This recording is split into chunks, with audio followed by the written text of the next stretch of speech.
Good morning, everyone, and welcome to our webinar on GNSS and 5G positioning. This event is brought to you by European Space Agency and GMV.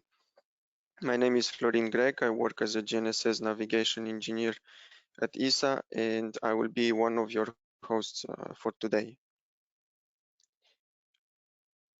We have a busy morning ahead of us.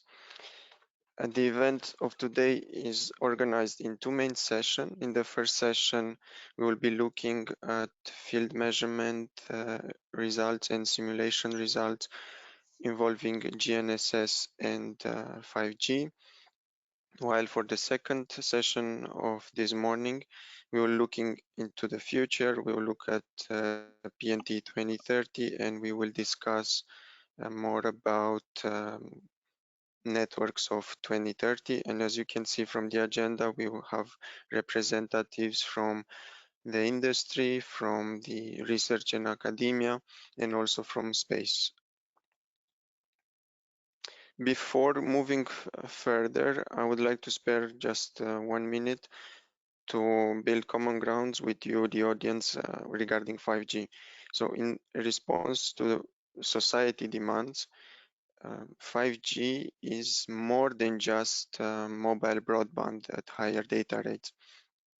Mobile broadband, of course, will continue to be one of the important scenarios to be addressed by 5G, but there's two additional scenarios that involve a lot of use cases. For instance, the massive machine type communication. So here you can think about IoT, you can think about smart cities. And another scenario, very important, is the ultra reliable and low latency communications. You can think here about smart manufacturing or about connected vehicles.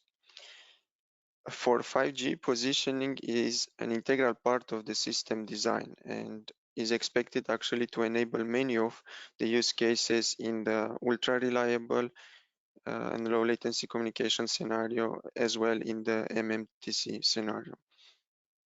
The radio for 5G includes wide bandwidth, includes new spectrum in the in the millimeter wave, and this enables highly accurate direction and time of arrival estimation. Well, besides these features, 5G supports also ultra dense deployment and integration of GNSS, and actually it builds and it makes 5G as an ecosystem for positioning services targeting below 1 meter accuracy. And these are very important elements that we consider at ESA back in 2017 when we decided to begin working on 5G and GNSS positioning. One of our flagship projects is the GINTO 5G, the GNSS into 5G project, launched in mid-2018 and funded by the European GNSS Evolution Program. And actually, the first session of today is entirely dedicated to show the results and the achievements of GINTO 5G project. This project is implemented by a team led by GMV and includes the German Space Agency, University Autonomă of Barcelona, Telefonica, Fraunhofer, and u-blox. Besides this, we were also very fortunate to be able to collaborate with Novatel, Deutsche Telekom, Rohde & Schwarz, and ZTE. And later in the morning, you will hear from some of them as well. More about this project could be read at the following website. You will have included in the material that we will distribute at the end of the event. Besides the GINTO 5G project, recently as part of the NAVISP Element 2 General Call for Ideas, we launched a dedicated window for the PNT for 5G and seeking co-funding projects to demonstrate the potential of 5G as a positioning technology in use cases such as industrial automation, so indoor critical applications, but also time and frequency synchronization. The call has been closed at the end of February, but I've been told by the Navis management that proposals can still be submitted in the frame of the general element to open call. More about this can be seen on the Navis website and on the ESA YouTube channel, where there's a recording about the entire event. Before starting the first session, I would like just to take one more minute of your time to introduce Francisco Jose Mata Rocco. He is going to moderate the first session, and he is the project manager of Jinto 5G. Francisco works at GMV since 2018, and he works on GNSS and as a project manager. And Jinto 5G, of course, it's one of the important projects he participated to next to the Positrino Navis activity. Welcome, Francisco. Thank you for joining, and you have the floor. Thank you very much, Farim. I'm gonna start sharing my slides.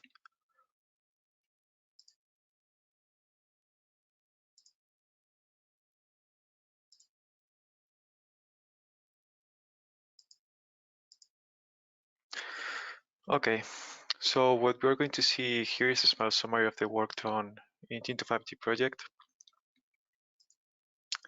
The Jinto 5G project has three well-differentiated objectives. The first one is to evaluate the potential of hybrid positioning based on GNSS and 5G using field measurements. The second one is to develop a system-level simulator for 5G and GNSS positioning.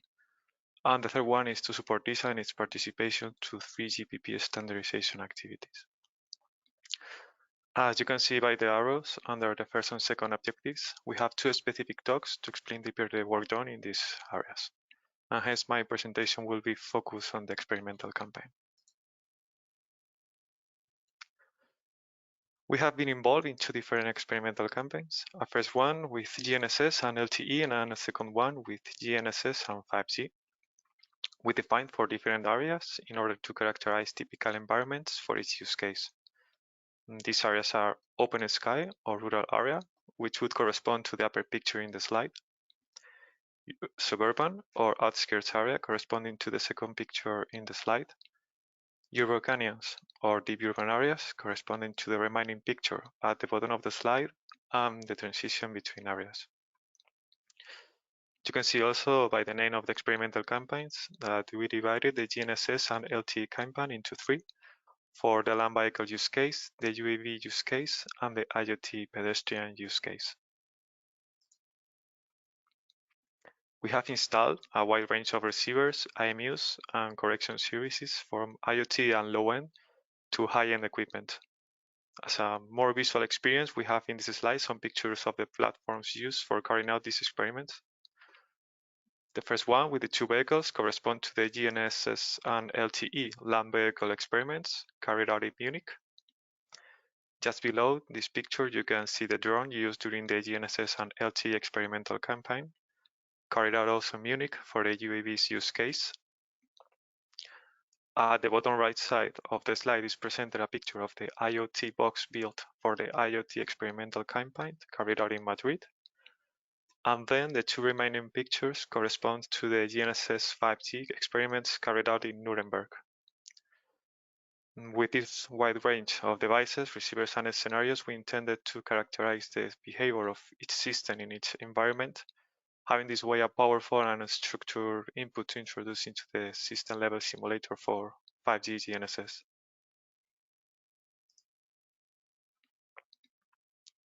In this slide are presented all the connection diagrams and devices used for the different campaigns. We thought that showing all these diagrams together could help to understand the large amount of equipment and devices used in the experimental campaign for this project. We have the two vehicles, one as a rover, another as a base, in the land vehicles campaign, since we also tested moving base RTK. Then we have all the connections for the UAV use case and also the IoT case at the bottom left side of the slide. And finally, the two platforms with the connections for the GNSS 5G FR1 hybrid and the 5G FR2 experimental campaigns. After all the experimental campaigns, all the results were analyzed, filtered, and introduced in the 5G GNSS positioning simulator developed in the project and called POPCOD, and as indicated under the arrow, is by positioning, performance, and coverage tool. This enables the simulator to work with a multiple combination of devices, different grades, standalone and combined. It also leaves the door open for the integration of additional data from future experimental campaigns. Now Maximilian Kasparek will present a deeper view of the work done for the first object of this project. He works as a project manager and researcher at the Fraunhofer Institute for Integrated Circuits in Nuremberg. His current research is focused on the industrial application of mobile radio communications and precise positioning. Okay, Max, I give you the floor.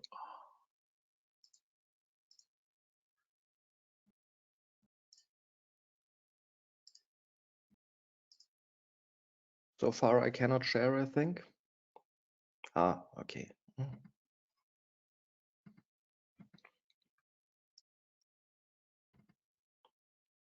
I hope you can see my slides now. Yes, we can. Yes, welcome. Okay, then thank you for the introduction. Good morning from Nuremberg, where in theory you're now again allowed to get a haircut, but as you can see in practice, this can still be difficult. Now, our part of the project was the hybrid positioning approach for 5G and GNSS at a campus environment. And just for the outline, what you can see in this panorama picture here is our test center in Nuremberg that was created especially to evaluate positioning for industrial applications. And yeah, we tried a field campaign for a hybrid approach where we used multiband GNSS and emulated 5G new radio downlink TDOA. And our approach for this hybrid positioning was not fusing pre-calculated positions, but fusing the data on TOA level, so a little bit more low level. For a start, to give you an idea what we did, this is the setup that we used. On the left, you can see that we had a mobile unit consisting of a GNSS receiver, obviously used to capture satellite signals, and USRP that was used to capture the 5G new radio downlink positioning signals. The mobile unit also had a storage, so this was no online processing. Data was recorded and then processed afterwards. On the right side, you can see our 5G new radio infrastructure that consists of multiple distributed USRPs. I think during the test there have been 11 USRPs that were used as transmission reception points, and they are connected to a cluster with servers and a common synchronization source. Obviously, this is no commercial 5G equipment, but it's sufficient to transmit the relevant 5G signals for positioning.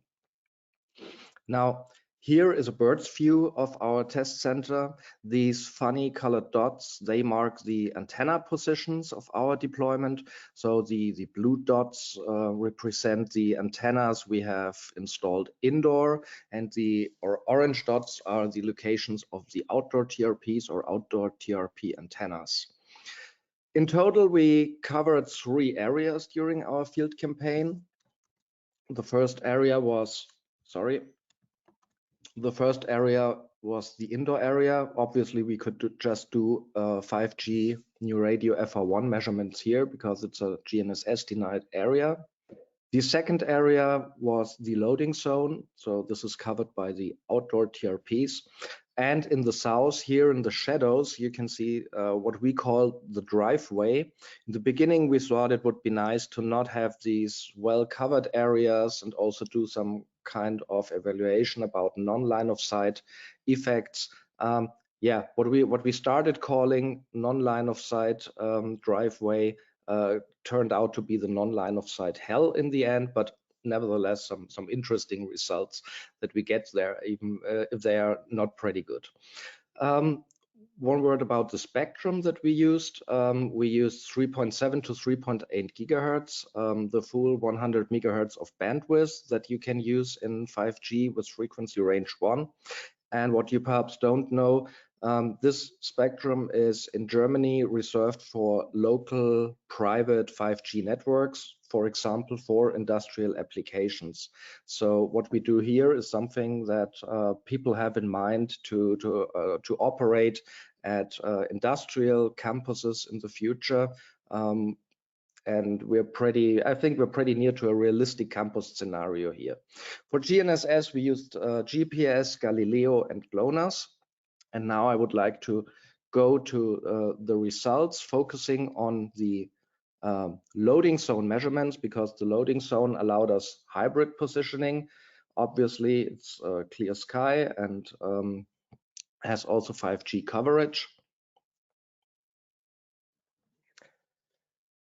And in fact, it forms that what the 3GPP calls an enhanced positioning service area. So these 5 TRPs have with a high line of sight probability, they should in theory allow positioning. And if you look on the right side, then you can see 3 trajectories. In green, that's the reference. We measured with a reference measurement system. And in black, the actual 5G measurement. So this is for the moment just about 5G new radio positioning here. And as you can see, the measurements aren't looking very, very nice and smooth. But it's a very basic positioning approach, because we wanted to evaluate also what's happening with TOA. So this is no sophisticated Kalman filtered positioning. It's just snapshot based, one transmission after the other, no filtering applied. And if you look at the filtered position, that's what you can expect if you take a little bit more sophisticated positioning algorithm in the end. Although this filter was applied afterwards, you can see that this blue trajectory in fact doesn't look that bad. It's not as nice as the reference, but most of the time it's good. But obviously down here we're having some issues that can be explained because we don't have that much redundancy. So we need at least 5 transmitters for our TDOA processing. And yeah, we have exactly 5 line of sight transmitters here. And if you have measurement errors on one that are a little bit bigger, then you will get issues with the positioning result. So if you look at the table on the left side, you can see 2D position 50% and 95% is between 1 and 2 meters, and also filtered in blue or unfiltered in black. That doesn't really make a huge difference here. And spherical error probable, the 3D error, that's really bad.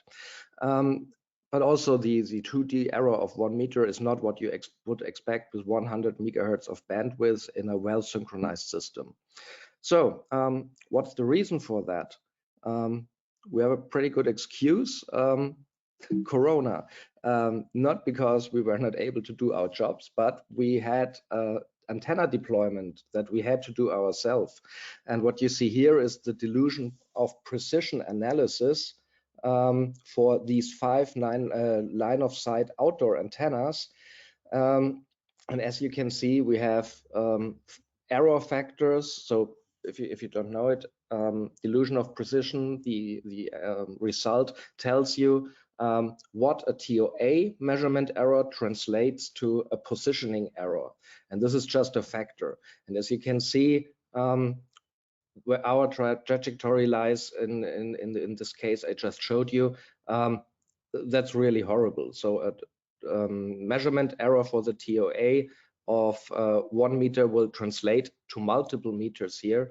And yeah, so obviously we would get better positioning results if we had a more optimized antenna deployment. What you can also see if you take a look at the TOA errors.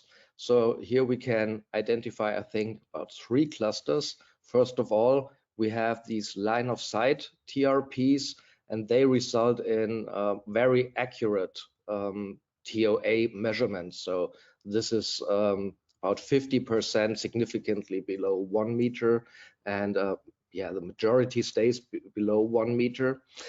But there's also some TRPs where we have short indirections and where the majority of measurements results in about 1 meter of error and up to multiple meters here.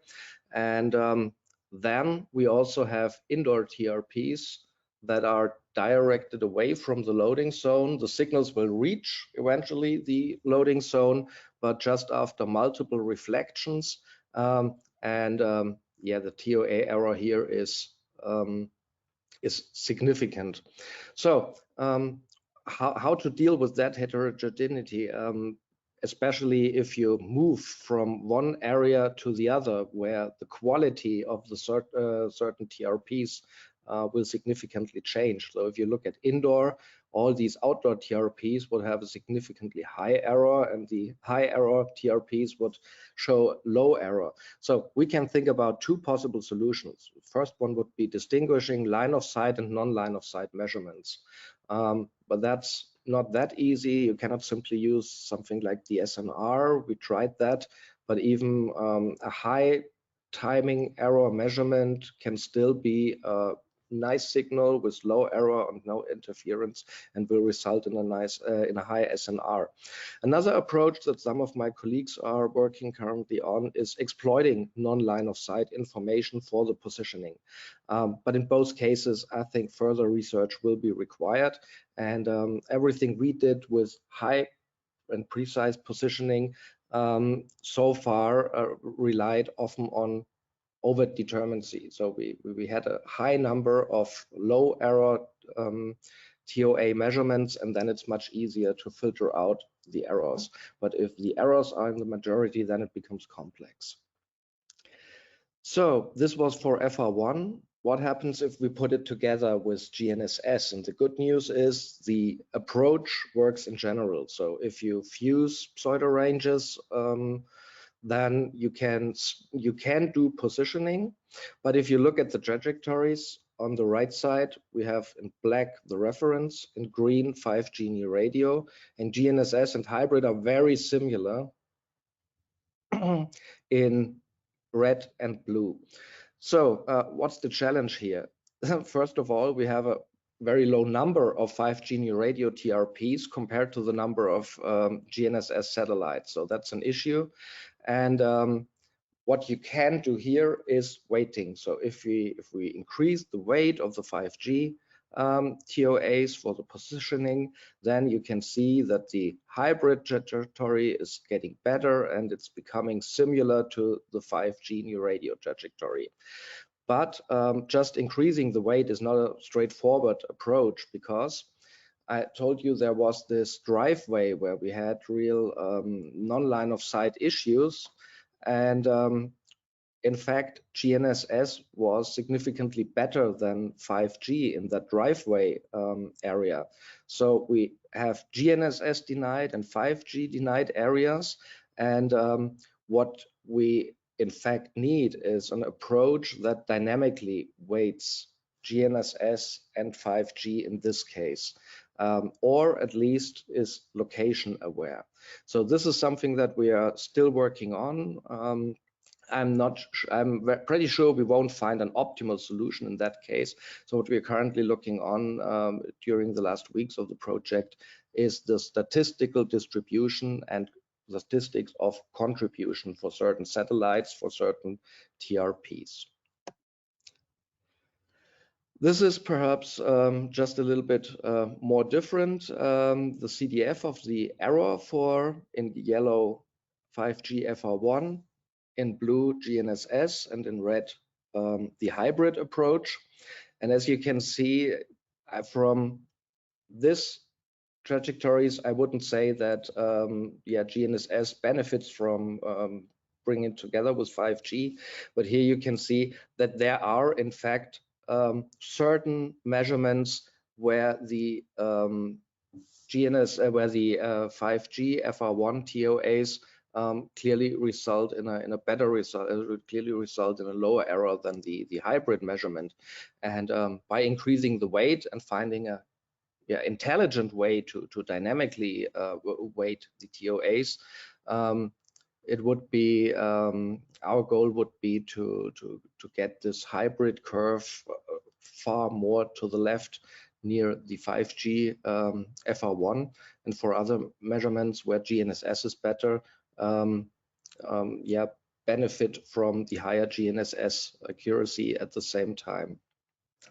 So before I end, I presented results for the loading zone because that's an enhanced positioning service area. We have GNSS coverage, we have 5G new radio coverage, but we also did measurements indoor. And the setup we used in that project is also used in other projects. And I just want to give you an impression of what we did indoor. This is in fact the same system. It's downlink TDOA. We have our mobile unit, which is a AGV in this case, and we have 6 transmit antennas that are transmitting the 5G downlink positioning sequences. The difference is we have real-time processing here, so this is a screen capture from a dashboard. And in this case, the antenna deployment is still not perfect because all antennas are on one height, but significantly better than what we could achieve outdoor.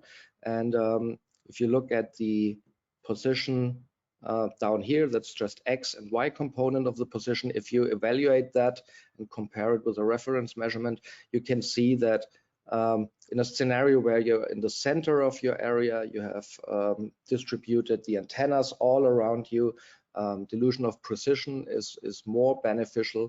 Then it's pretty easy to get below 50 centimeters of accuracy, even so you don't use any filtering, neither in the positioning calculation nor in the post-processing. Yeah, on my next slide, I want to thank you for your attention. And I think for questions and comments, there is a separate time slot at 10:45. Thank you very much for this presentation and the nice work done at Fraunhofer Institute. About the questions, yes, we don't think we will have enough time because we are now far from following the schedule, but if attendees, please, you can use the chat to raise your questions during the presentation. This way we can answer it quickly. Okay. Now we will continue with the second objective of the project, which will be presented by Fernando Blázquez, Alda Safa, and Christian Gender. Fernando holds a Master of Science in Chemical Engineering by the Universidad Politécnica de Madrid. He joined GMV in 2018 and has been working on GNSS user segment area. Let me first move you, Fernando, to presenter. Thanks, Francisco. Okay. Also, I will keep introducing you. Sorry. His work is mainly focused on performance assessment on different GNSS technologies. About Alda Safa, is a PhD student at the Signal Processing for Communication and Navigation Group in the Department of Telecommunication and System Engineering at the Universitat Autònoma de Barcelona. Her research interests are at the intersection of wireless communication and positioning technologies. Christian Gender received his Master of Science and PhD degree in 2009 and 2018, respectively, both from the University of Ulm. He is working at the Institute of Communications and Navigation of the German Aerospace Center, DLR, since 2019, where his research focuses on multipath assisted, multi-sensor, and indoor positioning. Okay, now Fernando, I give you the floor. You can start. Thank you, Francisco. Good morning, I'm Fernando Blázquez, and I'm going to give a brief description of POPECOT software. POPECOT stands for Positioning Performance Coverage Tool, and I am going also to describe the GNSS module and give an example simulation. POPECOT software has been developed under the ESA project into 5G. As you can see in the figure, it is composed by 3 different modules: the GNSS module developed by GMB, the 5G module developed by UAB, and the fusion filter module developed by DLR. Popecode software tool shall be able to cope with different technologies that cannot be measured in laboratory or field and extrapolate to trajectory and coverage positioning error assessments. Therefore, it enables the user to anticipate the performing or mainly in terms of positioning error and power consumption of different technologies and in different environments. As you can see, three of the main characteristics of the tool are the use of 3D maps information, including the building heights, the possibility to perform coverage and trajectory assessments, and the existence of general and specific parameters for each of the model. As you can see in the blue figure, the GNSS module is composed by two different submodules. The first one, Polaris, and the POAT, which stands for Polaris Adaptation Tool. Polaris is a commercial off-the-shelf product developed by GMB, which is launched internally before the POAT does. It generates the observation matrices per user position or trajectory point, and it takes as inputs the general and GNSS configuration parameters, where are included the scenario, the type of simulation, the simulation time span and time step, and also the constellations used. It also takes as input the 3D map information and the grid of user position or trajectory points, which are previously defined in Polaris. Once Polaris execution ends, the POAT submodule is launched. It takes as input the observation matrices generated by Polaris per user position, and also the GNSS data calibration, which consists on coverage matrices per urban areas and also for open ones. This information is obtained from the Munich campaign, which took place in the context of this project. And in this campaign, different combinations of GNSS receivers alone or in combination with different IMUs were tested. And finally, the POAT is responsible for generating the GNSS positioning errors following a Gauss-Markov sequence for each trajectory point or user position. It is important to remark that when the IoT use case is selected, the power consumption per user position or trajectory point and also per epoch is included too. This power consumption depends on a few extra GNSS parameters, which only are considered when the IoT use case is selected. These parameters are the duty cycle of the receiver, the battery capacity, the lock and unlock consumptions, and also the time to fix. In this slide are presented the results of an example simulation, as well as the general and GNSS configuration parameters. As you can see, this is a coverage assessment with a simulation time span of 1 day and a time step of 900 seconds using the GPS and Galileo constellation. It uses the low-end GNSS receiver in combination with the low-end IMU. It is located in Tres Cantos, and this scenario is selected because it presents a combination of open and urban areas. Because of that, the two different CDF presenting the horizontal positioning errors are presented. The first one for urban points and the second one for open points. Both of them follows a Gaussian distribution, and as it was expected, the GNSS horizontal position error is greater for urban points than for open points. This difference is it's measured with a 99 percentile placing 7 meters for urban points and 2.5 for open points. Sorry, as you can see, this conclusion is also observed looking at the heat map. And it is important to remark that the horizontal position error presented in urban areas depends on both the height of the buildings and also the proximity between them.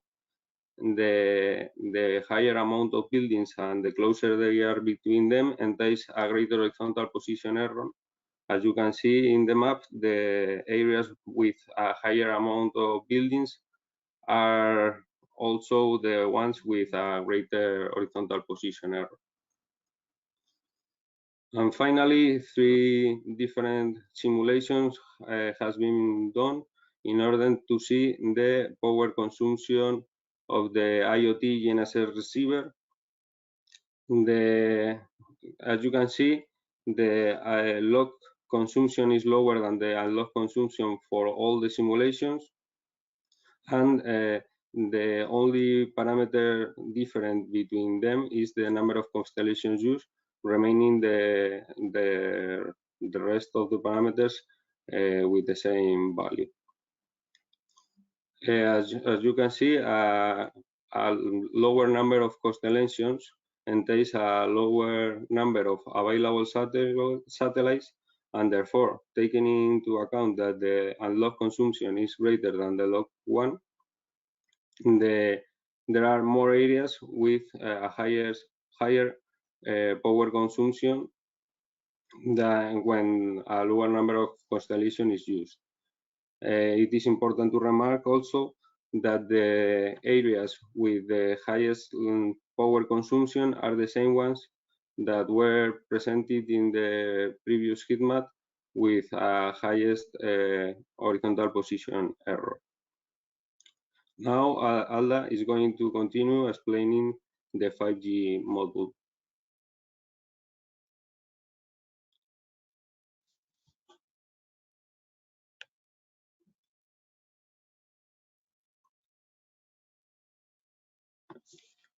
Alda, can you hear me? Yes. Hello. Okay. Good morning. Okay. Good morning, Alda.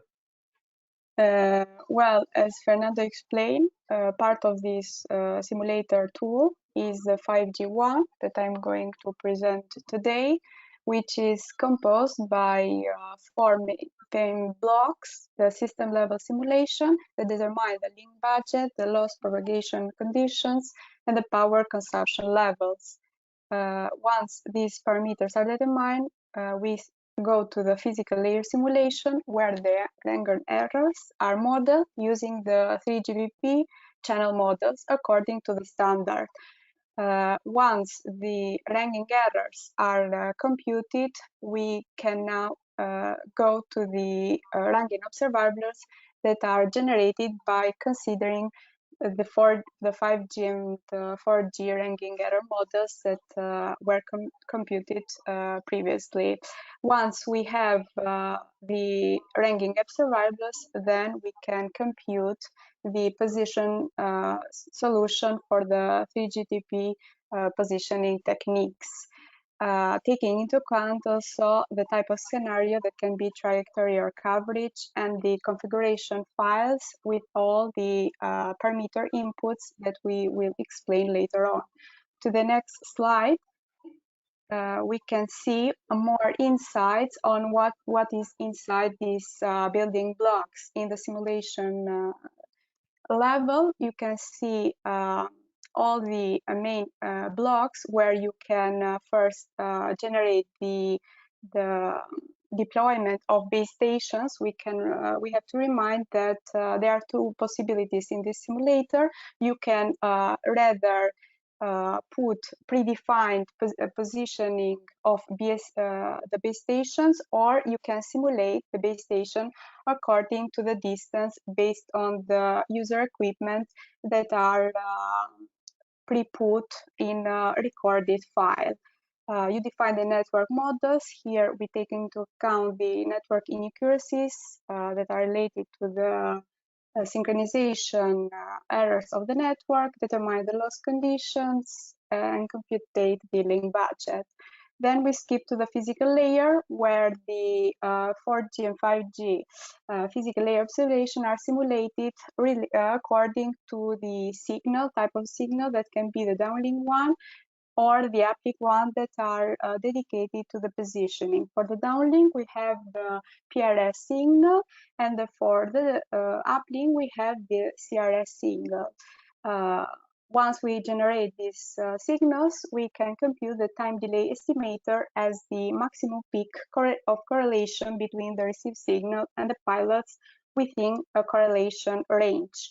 And then we compute the CDF of these ranging errors per SNR of the signals. And then by doing an interpolation, taking into account the loss probabilities and the SNR, we can compute the ranging errors depending on the system bandwidth that has a range up to 100 megahertz, and the carrier frequencies that has a range up to 6 gigahertz that belongs to the first group of the frequencies. Then we skip to the observable generations, having into account the ranging errors. We can compute the observables. Here we can say that we can have the two types: simulated ranging errors that are done by the simulator, or empirical models that are ranging errors that are calculated by real computation that are done by companies that were previously presenting in this presentation. To the next slide, we have bring a scenario that is the same scenario that Fernando explained, but in the terms of 5G positioning. As you can see on the right part of the presentation, we have the base station distribution that is done according to radio parameters that we set as input parameters. In this case, we have only UMI distribution, where the base station has an intersite distance to 200 meters. On the left side, you can see a heat map where it's clearly that in the open areas we have more error positioning than in the center, where the density is higher. To have more insights, we skip to the next slide.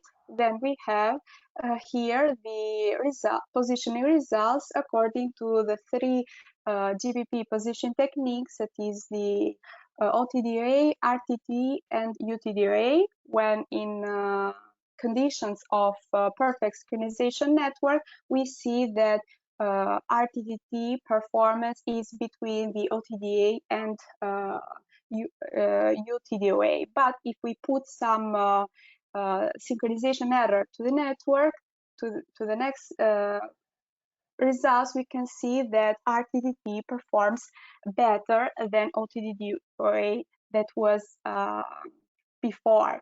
Also, we want to bring how impact is in terms of when we have a lower system bandwidth, and if we put the presence of n-loss BS, where the path delay normalization is removed, to the next results, we can see clearly that with a system bandwidth of 20 megahertz and the presence of n-loss BS, the positioning accuracy degrades compared to when we have a maximum bandwidth. Well, this is just an overview of what the simulator can cover and how the results came up with different scenarios with different input parameters. Thank you. Now I give my turn to Christian, that will go with the final part of the module. Christian, it's your turn. Good morning, everybody. Fernando, can you put the next slide?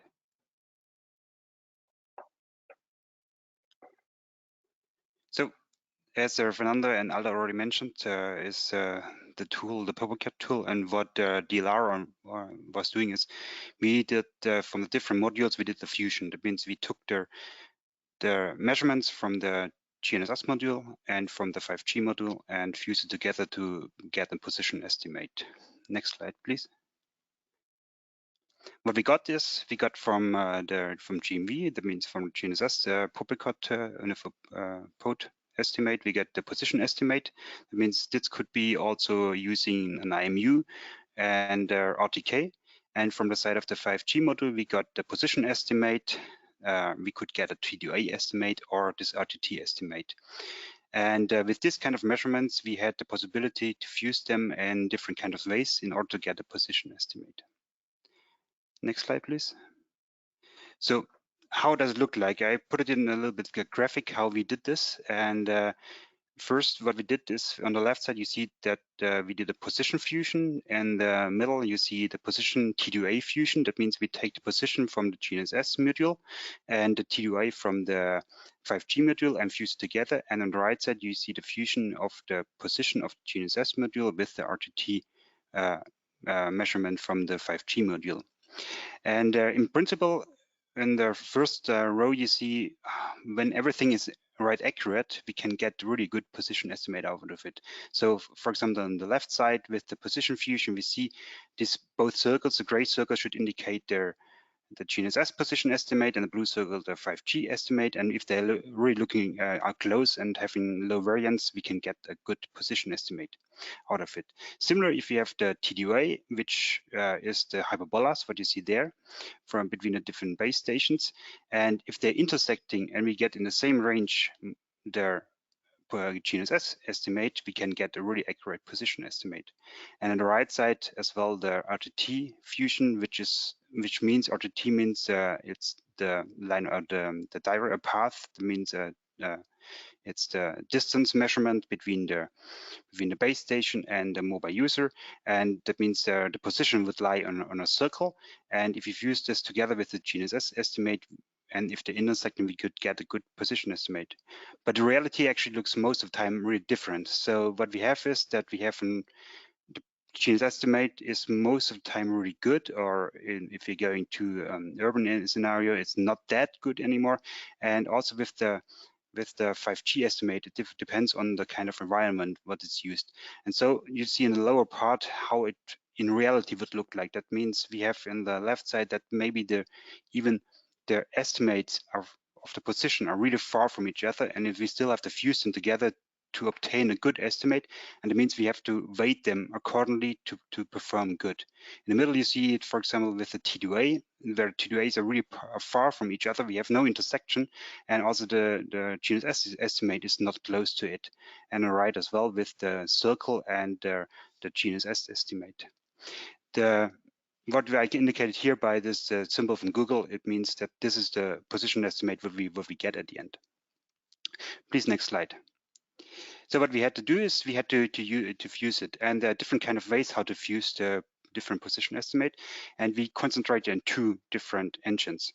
In the IoT case, what Fernando already presented, where you saw this heat map of the power consumption, what we did there is we used their static fusion filter. Static fusion filter means that we use each estimate separately. So there's no dependency in time of the different measurements.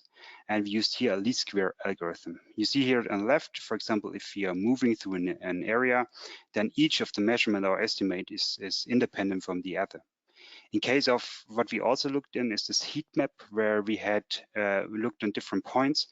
We see it here, then each of the points on the right side, each of the points are calculated separately and they are not depending on each other. Then on the other side, we use a dynamic fusion filter. This can be, for example, extended Kalman filter. And what we used here, we used a particle filter. The particle filter, we thought it's in this case better because it copes with all kind of linearities, and we can use it in a better way. So on the left side, you see what a particle filter or a dynamic fusion filter is doing. uses as well not only the estimates, it uses also a prediction filter. It means, for example, if you are moving through the city using your GNSS receiver, there's the external Kalman filter behind where it predicts the next steps what you're doing. And this is to be done, is done in this, it is a particle filter as well. That means we are using a prediction model in order to say where the next position could be and fuse it on the next point. And so it gets a smoothing of the position. On the right side, we see this as well. If we have a only 1 point scenario, that means even if you have only 1 point, then also this behavior that it's realized, okay, we are standing more or less, helps us to get a more accurate position estimate. That was a short overview of this. Now I want to show you the results. Please, next slide. We saw this more or less the slide already. This is the scenario we were looking on in for this simulation or for this presentation. Here we see the different points where we had a look on. That means this is I think it's Tres Cantos near Madrid. We have a look where we have an urban scenario and open scenario, and we had a different measurement points where we were looking. This indicated by blue. That means in these points we did the evaluation. Next slide, please. And then we can see here now the result. So what we see here, we see in blue the pole position estimate, and then in red the 5G estimate, in yellow the fusion of pole and 5G position estimate, and in purple then the fusion of pole position, and in this case T2A. What we first see is that the 5G, the pole position estimate with the 5G position is better than the pole position with the 5G T2A position. And actually this is something which is, I would say, weird, because usually if you have go look on the raw data, which is the 5G T2A and not a position, this should be performed better. And in general, it's like this. But what we have here is that in the simulation from the 5G position estimate, there's assumed that the knowledge of the error of the T2A estimate for calculating the position. And that's what we don't assume here. So that's why we have one information less, and that's why the accuracy is not so good. If you now look on the different kind of environments, we see here on top then the open environment, and what we see here really clear in this open environment, the 5G estimate is not that good compared to the GNSS estimate. And if you look on the urban environment, which is the lower part, we can see it's flipped around. So in this case, actually, the pole position estimate is not as good as the 5G estimate. And if you go to the next slide, we can see this now also in the heat map. These are the heat maps which were presented already by Alda and by Fernando. And now we have here on the left side the pole position, and in the middle then the 5G position. And both scales are equivalent. It means going from 0 to 5 meters as maximum, and then more than 5 meters is totally red. So we see here that the pole position is performing really good in the open areas, and in the urban areas it's rather low, I would say. And the 5G position is we have a good accuracy in the urban area and lower accuracy in the open scenarios, depending on the number of base stations what we have here. So on this one, if you want to fuse this now, you're more or less taking these two measurements and put them together. So next slide, please. So what we can see now, we see now the fusion, and we see that with both fusion algorithm, we are able to combine the good values more or less from the pole position and the 5G estimation, and in a fusion kind of sense, in order to improve the position estimate. And that's what you see on the lower with the pole position and the 5G OT2A estimate on the left. And we see here that we are a little bit worse in this urban areas, and on the right where we've used, I just said before, where we've used the pole position and the 5G position, we are more or less accurate in all kind of areas. Thank you.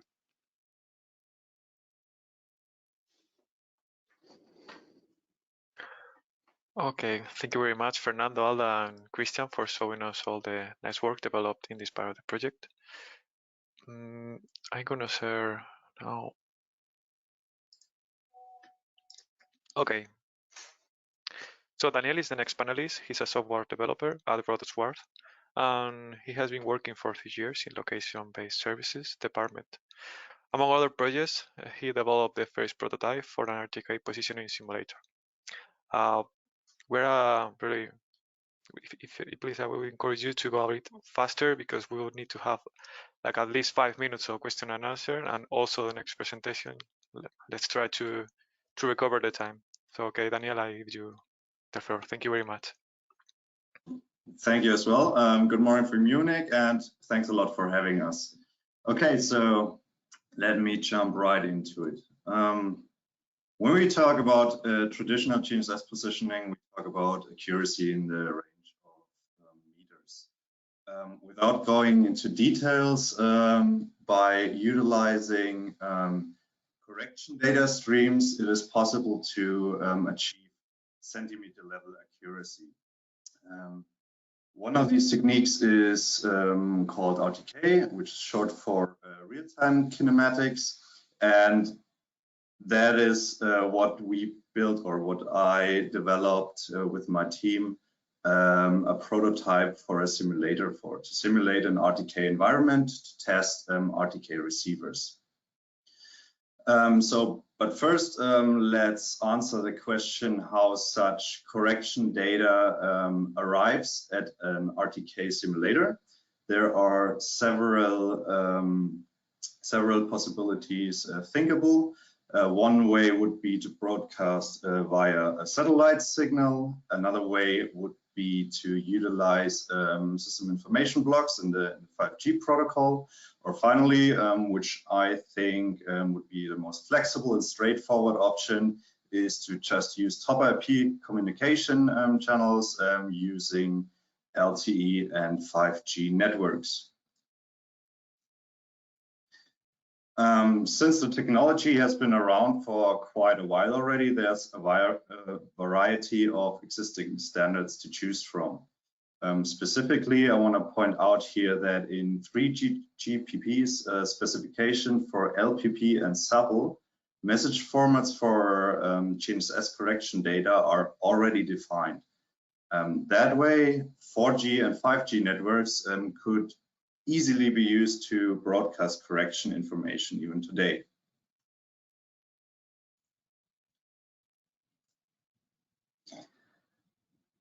By taking a rather popular example of autonomous driving, one could say that people's safety rely on technology.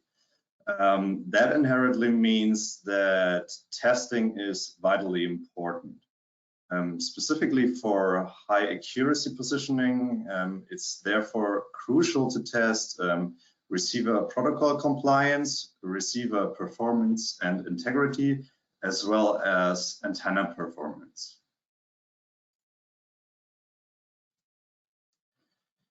The test setup Rohde and Schwarz aims to provide for that looks like this. We have a satellite simulator paired with a 4G and a 5G network simulator, and those are connected to a DUT. So the DUT is directly connected, receiving an RF signal from the satellite signal simulator, whereas the correction data will arrive at the DUT using, for instance, 5G NSA link.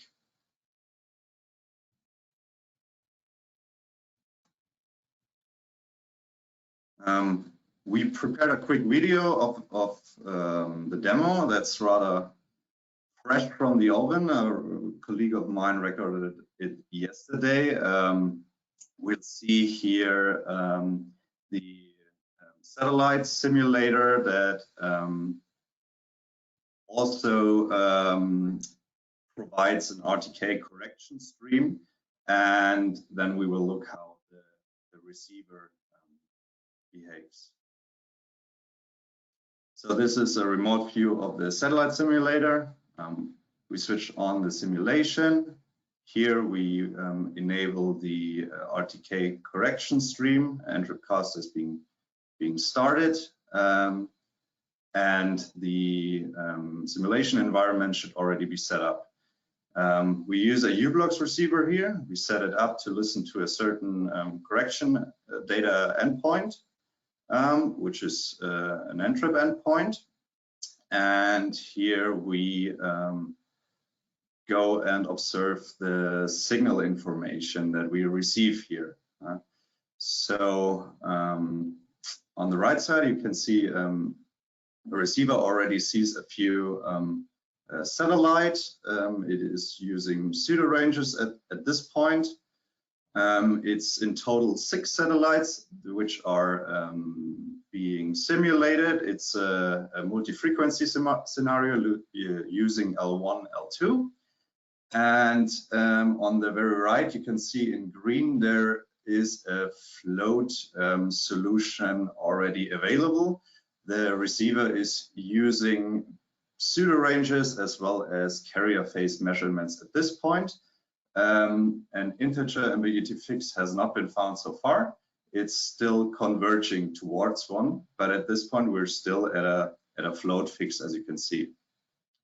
One thing to point out here, one of these satellites has a elevation that is too low, so it's disregarded. That means it's actually just 5 satellites that are being considered for the solution. And sorry, that was a little bit too far. Let me scroll back here.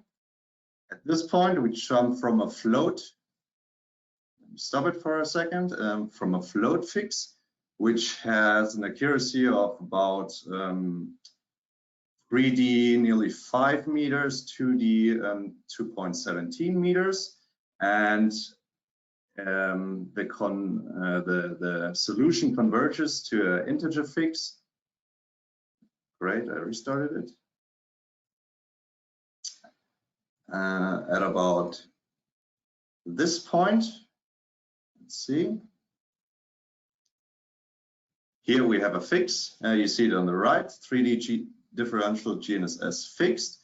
And the accuracy is at 9 centimeters in 3D and 4 centimeters in 2D.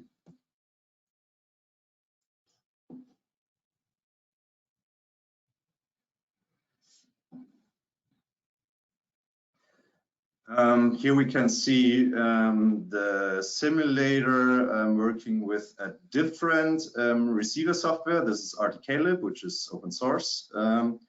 And we also wanted to show a different scenario. It's single frequency multi-GNSS. You see in total 12 satellites for each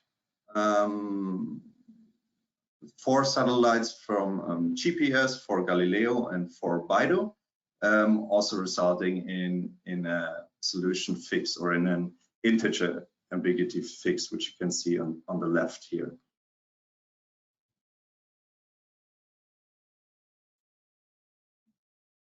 In addition to the RTK capability of the simulator, the GNSS generator is able to simulate various error sources, such as multipath, body mass, antenna patterns, additive white Gaussian noise, interference, jamming, loss of fix, phase jumps, and so on, lots more. Additionally, with the Rohde & Schwarz 4G and 5G network emulators, one can simulate fading, also white noise, and a lot of network configurations. So to conclude, with the shown setup here, it's possible to stress test RTK receivers and 5G receivers in the lab under very challenging conditions. And that's all from my part. I tried to speed it up. Thank you very much.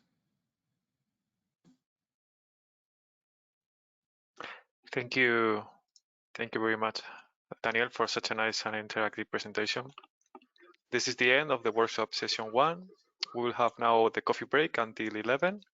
And we will also solve some of the questions raised by the attendees during the presentations. Fran, I have a question that I want to raise. I will take it in the order of the speakers. So first question is for Max. It's about the positioning results in the loading zone, so that the first set of the results were following closely the true trajectory, but in the second set of the results for the same scenario, there seems to be some displacement between the measured position and the true trajectory. Any idea why that might have happened?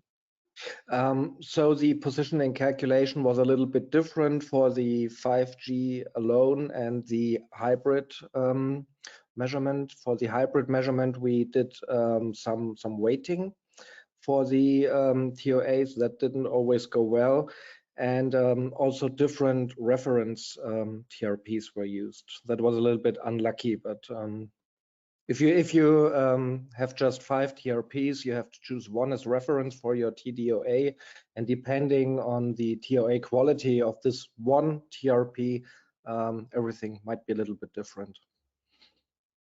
Okay, thank you.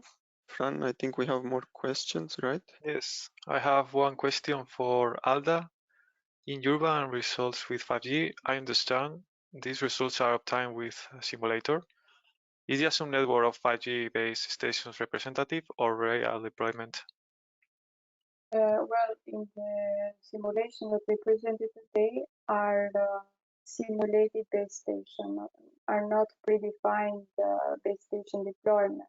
So the simulator deploy the base station according to the position of the user equipment. So in which user equipment they are deployed around 7 base stations or more, depend on the number that you put as an input parameter, and taking into account the intersite distance. For instance, in our simulation model that we presented was an UMI deployment, where the intersite distance between base stations is 200 meters. So it's a more density network. But it can be possible if you put a predefined network. But in this case, we just simulated the deployment of base stations. Okay, thank you. So all Thank the you very base stations, are focused around the urban area. And if you see, well, if you had a look on the picture that I presented, the part of the area that is rural, the base stations are far from the users. Okay. Thank you very much. I have another question. This is for Daniel. Any test also done with SSR, PPP, RTK instead of only OSR? No, actually for our prototype, we only did OSR testing so far. Okay. Fran, I think we have also a bundle of questions for Jose Manuel, and they seem all related to synchronization. So I will ask all of them, Jose Manuel, and then you take them one by one. So how are your BBUs and RRU synchronized? Is it PTP from an atomic clock? The second, what are the requirements and the holdover between the baseband units and the edge clock of the LAN and the WN? And the last one, how to aim of tackling the issue of synchronization in GNSS denial environments, for instance, jamming and so on. Well, for the BBU synchronization, we have several kind of options. We have the PTP, and we have also the GPS. When we are talking about deploying 5G networks, we also recommend to our customers just to have a better accuracy, just not for the positioning, but for the mobility between the intercell site selection. We also recommend the GPS synchronization for the BBU. So that's the mainly, let's say, tool that we are going to use for deploy 5G, using the GPS synchronization. In 4G, it's true that other methods can be used, but for 5G, the requirement and what we recommend is GPS synchronization. Okay, thank you. Okay, thank you very much for all your answers. Now we are close to 11, so I think the remaining questions will be answered offline and sent by email in a few days. Now I will introduce Lionel Gui. He will moderate the second session of the workshop.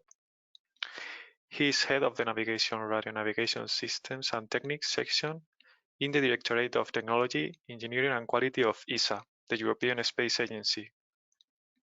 He joined ESA in 2016 as a radio navigation system engineer, supporting activities on future navigation system and concepts, both at infrastructure and user segment level, as well as on standardization of 5G positioning in 3GPP. Beforehand, he worked in CNES, the French Space Agency, first supporting GNSS-related R&D activities, and AC on Galileo, then leading CNES section for localization, navigation, signal, and equipment. Okay, Lionel, I give you the floor. Do you hear me and see my screen? Yes, we hear you and we see you. Okay, so I will. So this morning, panel 1 was about 5G, and presented the many opportunities and ongoing development demonstration relating to positioning. With panel 2, I propose you a projection in the future beyond 5G and aiming at the 2030 horizon. So we will have on the agenda, why isn't it moving to the next slide? Yeah, exactly, perfect. So our agenda will contain 5 presentations. I will introduce later on the speakers. A Q&A, but I would like to start with a poll. 2 questions. The first one will give you a single choice, and the second one will give you a multiple choice. As an introduction to the panel, we will talk about mostly perspective by 2030, so IMT 2030, which is also known as 6G. 6G standardization roadmap is sketched on this slide, extracted by a roadmap proposed by industrial stakeholders of 3GPP, like Huawei, for instance, showing well what is happening and would happen in WRC with incoming WRC 2023 to discuss allocation about 6G, and RC27, which might be the allocation of spectrum to 6G. You also see on this timeline the evolution of 5G. Release 15 is available. Release 16 and 17, as presented beforehand, are on the development and will be soon available. 5G will continue to evolve in parallel of 6G with additional releases. And on ITOR, you will see that, well, beside 5G evolution, there will be investigation on technological trends, a vision, KPI, mission drivers, why, when, 6G proposal, and what will be important, and probably the ground for our talk in the incoming minutes, is the technological background of 6G. There are ongoing research. What are the capabilities? What are the new technological enablers that can motivate and push 6G beyond 5G? So this will be our main topic. I will now introduce you quickly the 2 questions for the poll. I think you will have about 30 seconds to address both of them afterwards. The first question about positioning accuracy. You have a single choice. How do you see the evolution of positioning accuracy in mobile cellular networks over the next 10 years? You would select one answer, one among the following: 1 meter, 10 centimeter, 0, 1 centimeter, or 10 meter.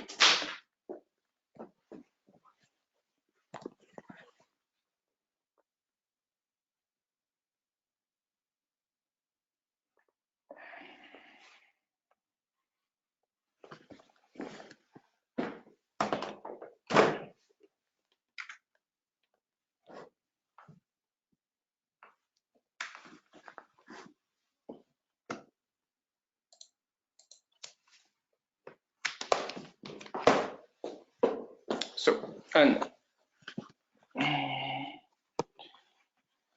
the second question relates to the service area. So basically the type of coverage that we foresee. And here we would like to have your views, one choice or multiple choice if you want. We will see the step. Where do you see the priorities in terms of service areas for 6G, positioning and timing features? Would you see them indoor, outdoor, in public networks? So here it is not about institutional or non-institutional network. It's mobile network operator, or within private networks, Industry 4.0 being one example, for example, housing as well.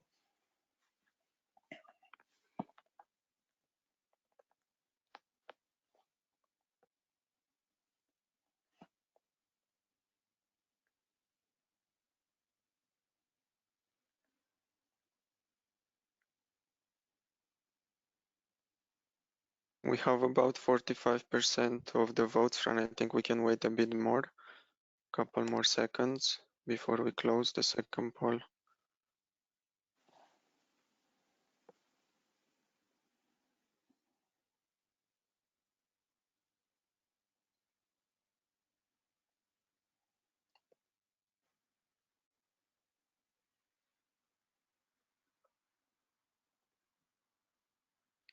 I think we're good to go.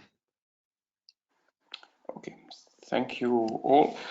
So this concludes my introduction. We will see later on the result of the poll, and now propose to move to our speakers.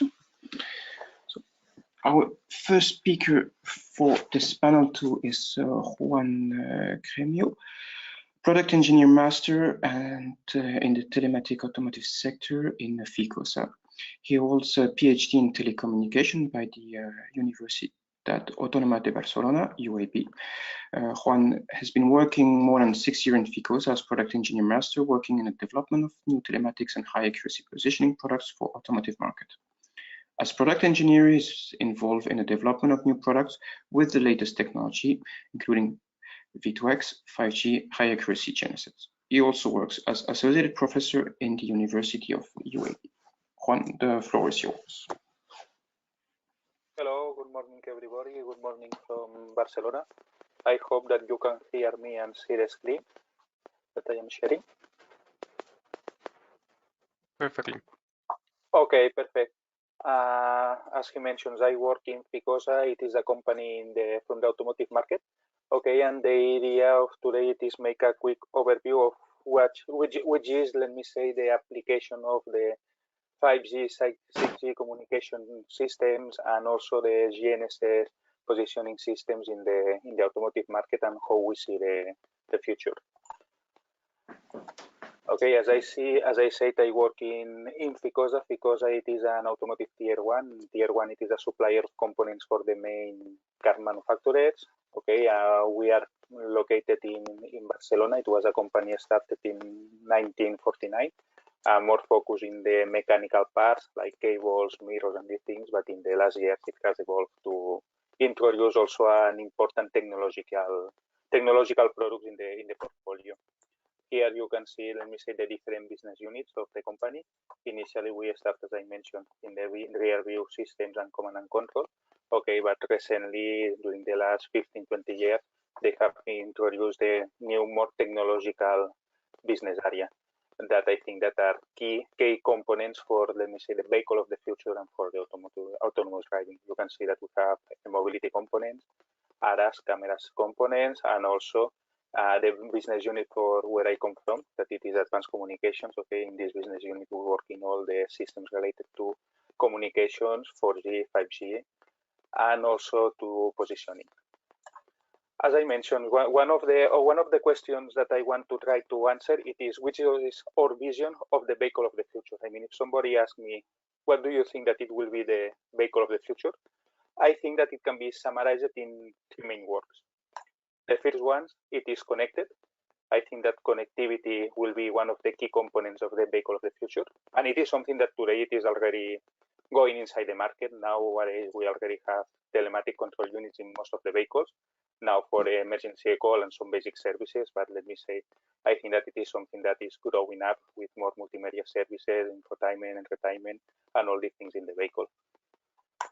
The second word that comes to my head, if I talk about the vehicle of the future, it is eco-friendly, or let me say, green vehicles. Each day we have more pollution problems, and the vehicles are one of the main sources of this pollution. For this reason, in the future, we are evolving to, let me say, more clean vehicles, electrical vehicles, and these kind of things. And the third word, that maybe it is one of the most important or the most disruptive, it is autonomous driving. I mean, now we are in the first stage, level 1, level 2, level 3, where at the end we have autonomous systems that provide assistance to the main driver. Okay, but in the future, I think that the vehicle will be able to drive by itself. I don't know if it will be 2030, 2035, 2027. Let's see. Okay, it is here. There are 2 important points: the regulation and the technology. Okay, that both have to be aligned, but I think that it will be a reality. For thinking in these words, I think that it is important to highlight which are the technologies that will allow it. Okay, regarding the connected infotainment and these things, I think that it is clear that 5G connectivity will be the main pillar. In the part of green or eco-friendly vehicles, here I think that we have the powertrain evolution. It is a trend that we are seeing. We are moving from traditional engines to electrical, hybrid, and these things. But also there is an important point that it is the optimal routing, the traffic flow, and these kind of things. I mean, we have to do more efficient cars and also make the cars move in a more efficient way. For this reason, I think that positioning and also 5G connectivity can be a key technology to manage efficiently all the vehicles. And as I said, the last pillar and one of the most disruptive and more important, it is the autonomous driving. In the autonomous driving, we will have different technologies, okay, necessary to be able to achieve this level of let me say, this next generation of mobility. Sorry. Regarding autonomous vehicle, I think that there are at the end 5 key technologies. Okay, one part it is data processing and software algorithms. One part it will be the actuators. Okay, but apart from that, I think that there are, let me say, 3 very important pillars of technologies.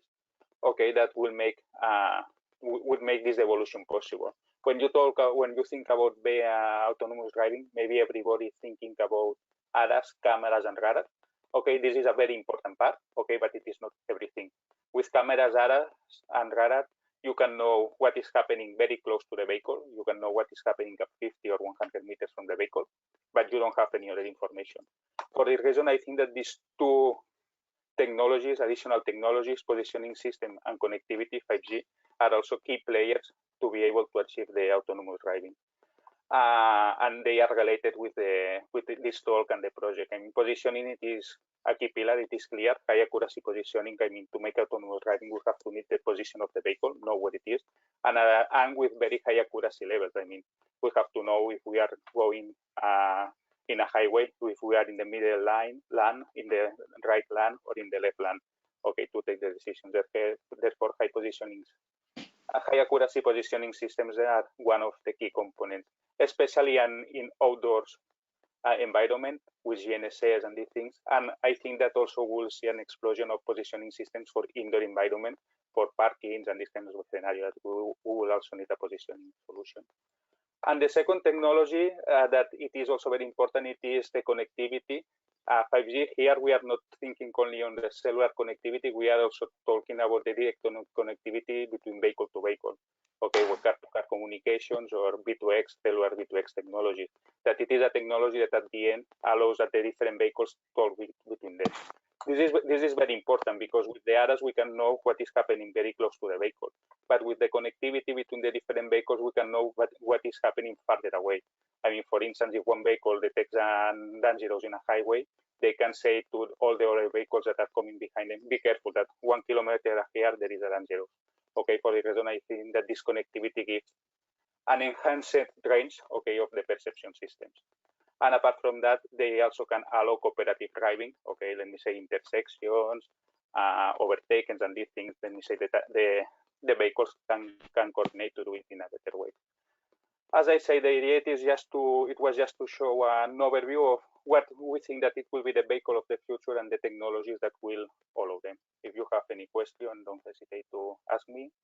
And thanks for your assistance. Thank you, Juan. So I think we will keep the question for the end, and we'll also see with the result of the polls how much time we can allocate to all of them.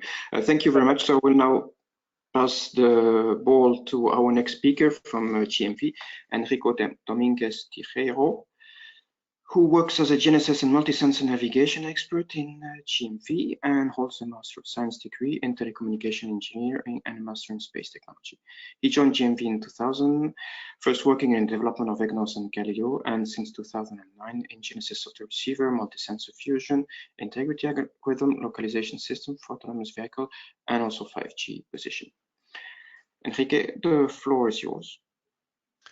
Okay, thank you very much, Lionel, for the introduction, and good morning to all the attendees. Can you see my screen? Yes?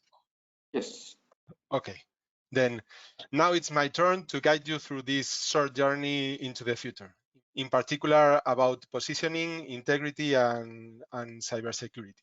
So let's start having a glimpse of what 6G aims to achieve.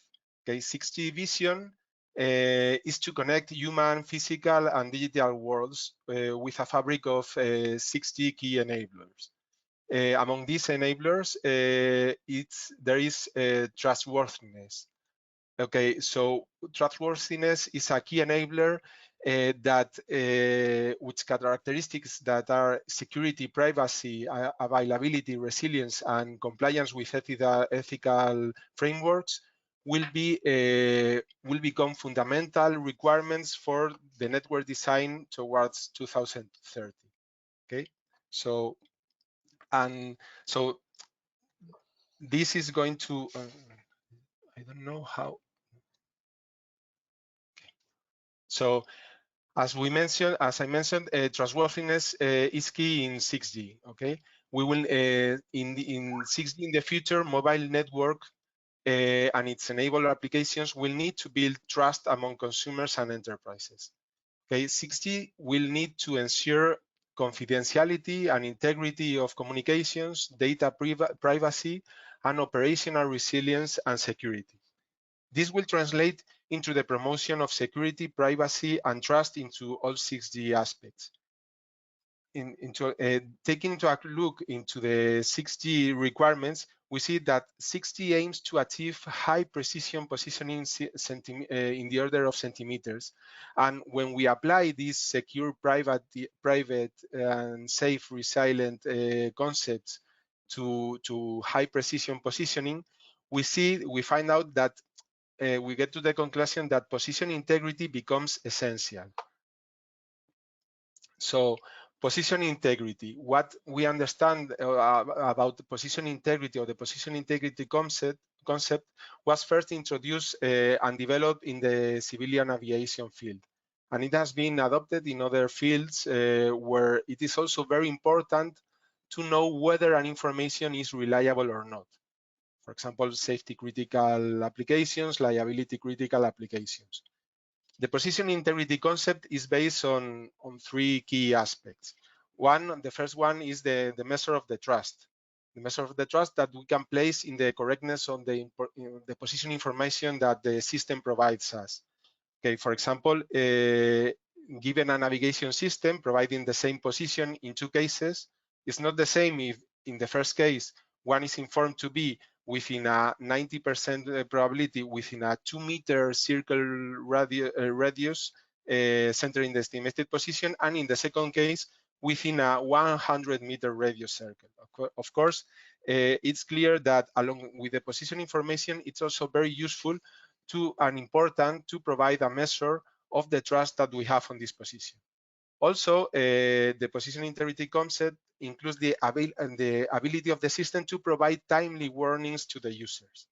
And the system also provides a real-time decision criterion for using or not using the system. Okay, so position integrity is already being studied within 5G. It's an emerging trend in 5G.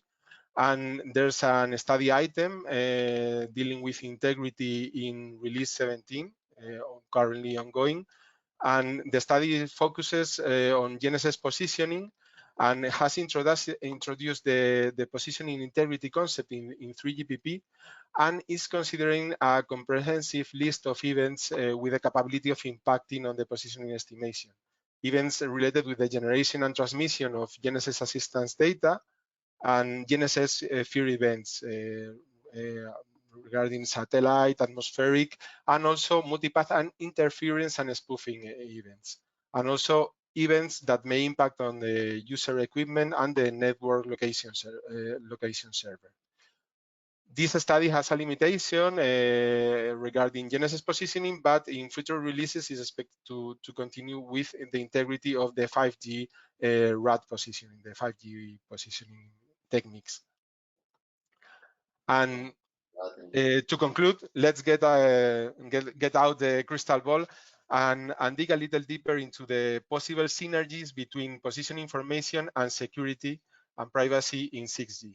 Okay, 6G will be designed so that it will be possible to continuously monitor positioning integrity. This will help to provide secure location information. This secure location information the forecast is that it will be increasingly used as a security parameter for digital interactions in more general context. Imagine surveillance systems, payments, automated driving, health monitoring, etc. Also, we have the issue that in order to reduce power consumption for IoT and to enable massive location-based connectivity for IoT, it is likely that network and cloud-based localization solutions will become much more widespread than what we usually do now, that is provide positioning using our own device, the device and its based localization solutions. So the network and the cloud-based localization solutions will be more important, or will take a major role in positioning computation. There's also other capabilities that will emerge that are somewhat like a channel charting.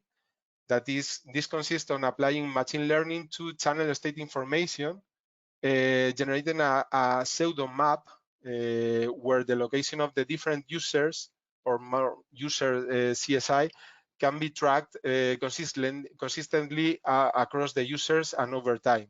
This map is not physically representative, but can provide you a relation between proximity of users and is very useful to enhance numerous network functionalities.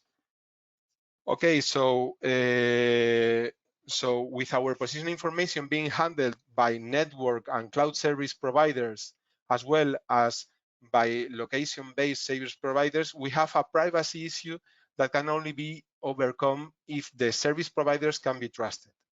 Okay, this implies a challenge for the service providers that will have to protect themselves even more and reduce vulnerabilities and prevent attackers to exploit them in order to avoid the misuse of the information of the users. So I hope you enjoyed this short trip to the future, and thank you very much. Thank you, Enrique. Well, we're almost in time, a little bit delayed, but it's not much. I will then pass the floor to Florin and be quick on the biography. I hope you will agree to have a short bio, Florin, as you already presented. So Florin received his Master of Science degree in Geomatic Engineering from Polito di Milano in 2015. He's currently working in the Directorate of Navigation in ESA, where he contributes to R&D efforts on new paradigm for space-based navigation and hybrid positioning based on GNSS and, of course, 5G. Florin, the floor is yours. Thank you, Lionel. I will try to use a new platform for more interactive presentation, so I hope the technology will not fail me now, especially when we're about to talk. We are futuristic this morning. Yeah, indeed. So I will just like to share with you how I see the networks of 2030 and how space and ground can be brought together for the benefit of the user. As a first point for me to remark, just two PNT trends that in my view are very relevant, at least I consider them to be very relevant today and also for the future. Network-based positioning has become more and more ambitious in a matter of a decade. So we have the 50 meter of E911 in 4G, and today in 3GPP we talk about sub-meter positioning accuracy to enable many of the commercial applications that these networks should supposed to address and enable. So that was the first trend, and I think it will continue throughout the decade. A second trend I'm seeing, it's the integration of connectivity and PNT services into one system. And hopefully this system will be able to provide global coverage. And for instance, an initiative in this direction is the Gillies mega constellation in Leo, which aims to provide broadband connectivity and navigation information to its fleet of autonomous vehicles. And I'm sure that we will see more and more of such initiatives, private and maybe even public, aiming at the same items. Well, of course, we have to look also to GNSS today and the future. And regarding GNSS, today we have 4 GNSS systems, and all, of course, are operational. And we have also a number of regional navigation systems. During this decade, I believe all the GNSS systems will go through a modernization phase, and the providers will gradually introduce new services and capabilities. In addition to that, I also believe that we will see soon some additional regional navigation satellite systems becoming operational, for instance, South Korea or the United Arab Emirates concept. Then, besides GNSS, in 2030, I think we will be discussing also about new networks, so new solutions, and I like to refer to this new network as a unified satellite and terrestrial networks. And the idea is to rely on satellites to achieve better coverage of users, and to integrate the satellite with the terrestrial component, and to build a 3D network. So this concept is already in study for a couple of years in 3GPP under the non-terrestrial networks studies and work items. And I think together with GNSS, users then could fully exploit the potential of radio-based navigation. So we can think about this decimeter level positioning accuracy everywhere. We can think about ubiquitous coverage and so on. My expectation is that these unified satellite and terrestrial networks first will put more emphasis on addressing the connectivity and the communication parts, much like in the traditional networks. And then they will evolve and include also positioning services and signals. And of course, we cannot finish this without looking also a bit what may happen on the user side. And I believe the user will be in charge of aggregating and fusing information from all these sensors and systems for a better performance. We've seen, so traditionally network-based positioning is network-based, so the location is computed in the network even if the user is the one that performs the measurements. But already in the release 16 of 5G, we've seen some increased appetite in enabling also network radio positioning on the user side.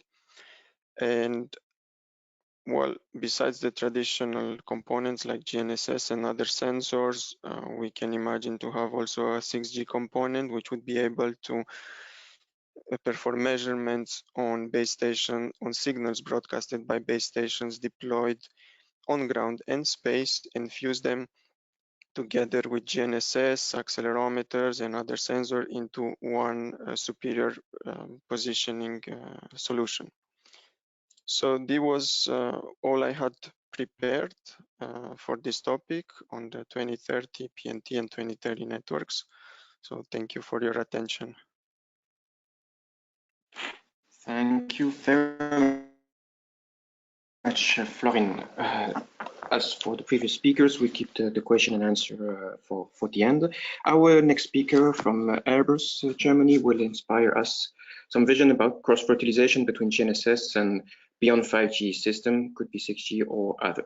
The presentation will be made by Dr. Jose del Peral Rosato.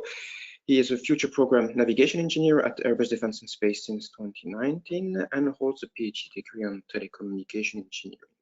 He authored works on performance evaluation of 4G and 5G signals for positioning and conducted theoretical and experimental research activity on hybrid GNSS, LTE, and 5G localization.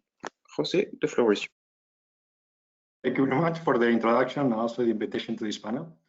I'm going to talk about the cross-fertilizations between GNSS and beyond 5G systems. Mainly in one of the upcoming example use cases that we see at Airbus is the urban air mobility.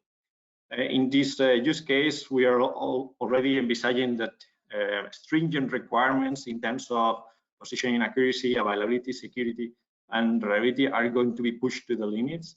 And so, for instance, imagine here the city Airbus, a flying taxi that is you are going to fly around the cities for efficient transportation, and especially in critical situations such as takeoff and landing. We already envisaged very stringent requirements at centimeter level in terms of position accuracy, and also very strong security requirements against malicious attacks for the navigation systems. So here we already see that no single navigation technology is going to be able to face all these challenges, even more in urban environments, standalone. So what we see is that there will be a combination of multiple PNT technologies in a hybrid system of systems. Here we have classified in different pillars. First, there is satellite navigation, which includes GNSS, SBAS, and their evolutions. This is clearly the backbone PNT technology, and indeed it also provides timing services to the communication infrastructure. Then we have the communication infrastructure from 5G to 6G that will provide data dissemination to the GNSS. This will be very valuable, and also dedicated positioning solutions using pilot signals. Then we have a large variety of sensors that provide local and complementary navigation information. And finally, ad hoc navigation and other systems that are dedicated and deployed almost on demand for a specific task.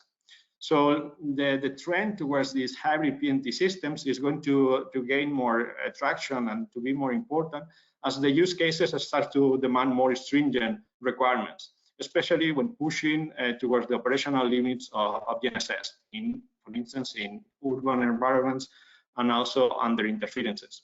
So here we see that the synergies between satellite navigation and also 5G, 6G are going to be very important. And in terms of 5G, will not only be in terms of terrestrial, but also in the non-satellite domain. Let's look first on the road towards the 6G PNT on the terrestrial side. Here on this figure, we show that in open sky conditions in rural environments, high accuracy positioning is well covered by GNSS. So while when we go to outdoor urban environments, we only expect that future cellular location methods and hybrid systems are going to be able to reach this centimeter level accuracy.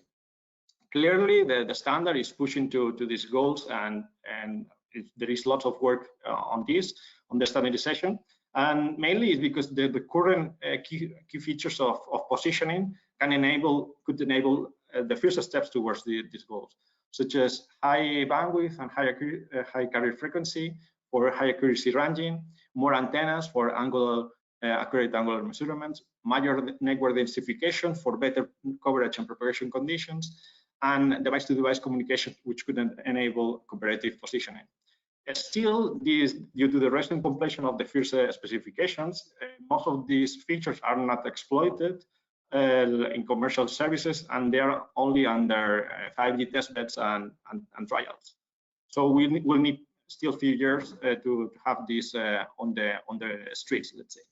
So what is next? In terms of the road towards 6G, we see multiple aspects. The first one is the further evolution of the 5G positioning key features shown here, like even higher frequency bands, higher bandwidth, more antennas, etc. Then we will have a further cross-fertilization with GNSS for hybrid navigation in terms of precise corrections, integrity messages, security enhancements, but also further integration of critical GNSS timing services. Then we will have exploitation of 6G disruptive features, such as the one of the configurable intelligent surfaces, which are smart reflectors in walls of buildings to enhance the network coverage. And also, finally, the enhanced navigation algorithms based on SLAM, artificial intelligence, cloud, and machine learning, among others. So the main drivers will not only be the high accuracy and availability, but also the reliability and the security. So, and towards this, we will need to face practical implementation issues for the future use cases. So, as the conclusion of this slide, let me first just comment two key opportunities on the non-terrestrial domain. So, and the evolution. So, here we see that the 5G non-terrestrial networks, which cover a wide range of platforms such as drones, hubs, and satellites, including the LEO, are going to expand the network coverage beyond a local area, like in the terrestrial. And then we have the other point that since lots of work has already been done on the 5G terrestrial positioning and protocols and mechanisms, this could be adapted to the current standardization.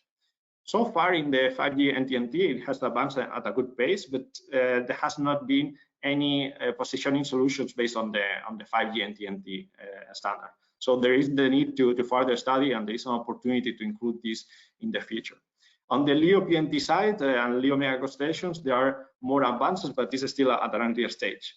Most of the studies are based on signals of opportunities of using the communication systems as signals of opportunity in terms of the LEO signals, and few of these systems already provide dedicated and proprietary navigation and timing services.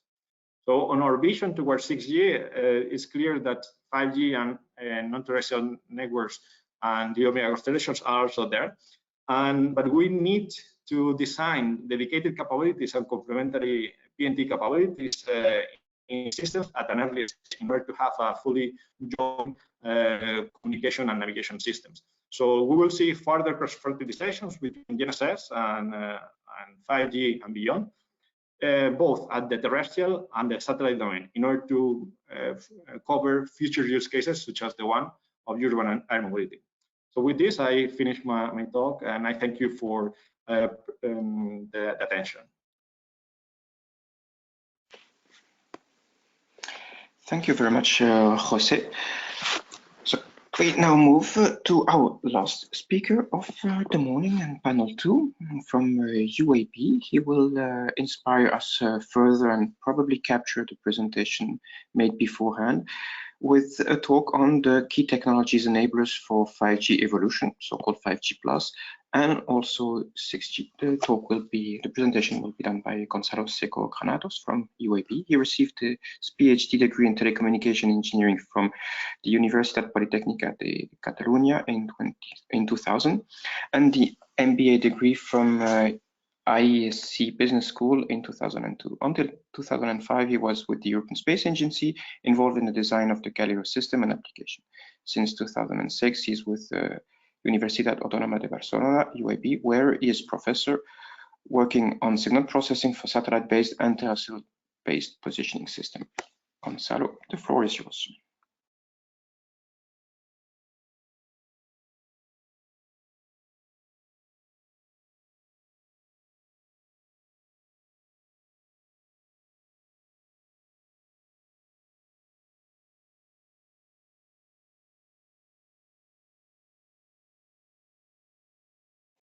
Okay, you hear me now, right? And see my presentation on my camera? Yes, we hear you, yes. Gonzalo. Okay, thank you. Okay, I thought that being the last one, I was going to be left with no time, and that wouldn't have been bad, because most of the things that I was planning to say have already been said. So, but you know, positioning is about accurate timing. Okay. Well, and in that sense, it's good, because this means that we are all converging to the same ideas. Okay, this was the vision that we have in the research domain for 5G positioning, and also for 5G beyond 5G positioning. And this is let's say, the idea that has driven research for the last years, at least for some groups. Okay.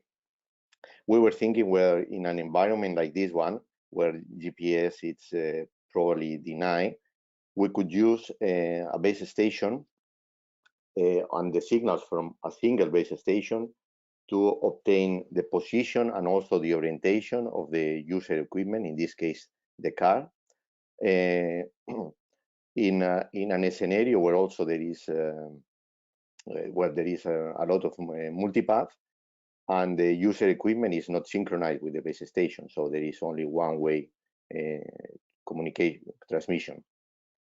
And also, if in an environment like this, and with only one base station, we could also provide radar-like mapping capabilities, so to determine where there are the reflectors or the scatterers, or where are the buildings, or where are the other cars. And also, if we could achieve this when the line of sight is blocked, because so only taking advantage of strong reflections. And an additional question is whether we could take, with new technologies, we could shape the environment in such a way that the environment could help us in the positioning. And also, if 5G or beyond 5G could work as a monostatic radar with the side link signals or device-to-device communication, could also be a means for positioning between devices. Okay, these are the questions that have driven research in the last years. Some solutions have been found, but there are still, the problem is still valid for beyond 5G and 6G. Okay, the status in 5G positioning in the standards in 3GPP, localization with uplink and downlink time difference of arrivals has been studied and proposed, also with angular measurements with angle of departure and angle of arrival, and also on multi-RTT positioning. In the research domain, multipath has been turned from an enemy to a friend, because multipath can help in position the UE even with a single base station and in a multipath rich environment. So 5G can work also as a bistatic radar because it allows mapping of the environment and tracking of the objects in the environment. And on top of that, 5G, of course, allows to share the location, the map, the object information, assistance information, GNSS corrections, and as we have seen. However, further research is necessary because in release 16 positioning study item, basically with simulations, the position error that has been shown is in the order of 3 meters indoor, 10 meters outdoor, with a latency in the order of seconds. But the study items and the use cases requirements require positioning errors in the order of centimeters, let's say 20, 30 centimeters. So basically there is still a big gap with in the accuracy, latency, availability, and reliability, as also Enrique has mentioned, between what has been achieved so far and what are the goals for new user cases. So this is the positioning landscape that Jose has already mentioned. Okay, we have seen an evolution of the standards, and then nowadays we have very good GNSS accuracy exploiting carrier phase, and then we have the 6G vision of achieving centimeter accuracy, at least in small areas. Okay, these are the selling points of 6G, or the 7, let's say, technology enables. 5 of them, the first one, were already present in 5G systems, but have been now accentuated to in 6G. So there is a move for high to high carrier frequencies, even terahertz. This is a key element in 6G. So bandwidth will be even wider, allowing better delay accuracy and delay resolution. We will have a larger number of antennas. Device-to-device communication maybe will be more widespread than it is nowadays. The network will be more dense, and the new items in 6G are probably intelligent metasurfaces, or also called RIS, reflective intelligent surfaces, and probably the use of artificial intelligence and machine learning. We could say that 5G was the generation of massive MIMO and millimeter wave, And 6G maybe is the generation of ultramassive MIMO, intelligent reflective surfaces, and terahertz. Okay, reflective intelligent surfaces are surfaces whose reflection can be controlled in an intelligent way with a small controller, but they are passive. They don't add energy to the signal. And they can be very useful for positioning because they can add as new reference points. They can be seen as a perfectly synchronized additional base station. So here you can have like a scenario where you have two line of sights. They can be, you can measure the angle of departure from the RIS, so they can behave like an inverse radar, where the user knows the direction measured as it will measure from the RIS. And they could also allow to exploit near field propagation effects and the curvature of the wavefront. Artificial intelligence, machine learning is a growing field in many areas, in many applications, and probably positioning will not be different because there will be a large amount of high dimensional information taken from a lot of systems, from a lot of sensors, and in different environments. And having physical models for all this information can be different. So artificial intelligence can help in revealing hidden patterns in the data, and one of these patterns can be the position. Something that is becoming relatively popular, has already been mentioned by Enrique, is channel charting. It's let's say an unsupervised extension of fingerprinting, we could say. Okay. So basically, just to conclude, what is 6G? Maybe 6G is the convergence of communications, localization, also radar and sensing, enabled by several technologies that have been mentioned, like metasurfaces, artificial intelligence, large bandwidth, new bands. And nevertheless, there are a lot of challenges in front of us to make this happen. This is discussed in a lot of detail in this IEEE Access paper. And some of these challenges are common also to GNSS. For instance, like the power consumption in devices and the limitations in the hardware. Okay, I think that's everything.